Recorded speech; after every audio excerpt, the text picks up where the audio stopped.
ওমানে বিএনপির চেয়ারপারসন বেগম খালেদা জিয়ার ৮১তম শুভ জন্মদিন উপলক্ষে দোয়া ও আলোচনা সভা আয়োজন করেন বাংলাদেশ যুবদল ওমান। মোহাম্মদ রাশেদের তথ্যচিত্রে বিস্তারিত।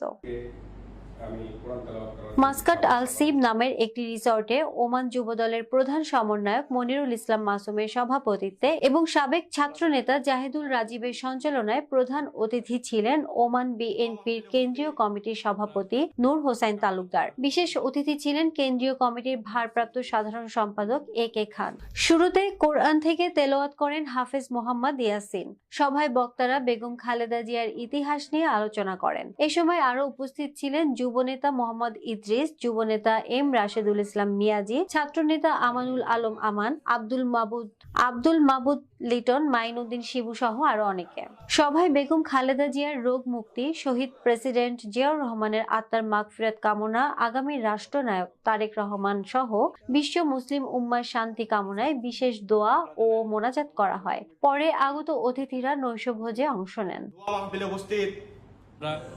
একটা কাগজ আর কলমের সকলের প্রিয়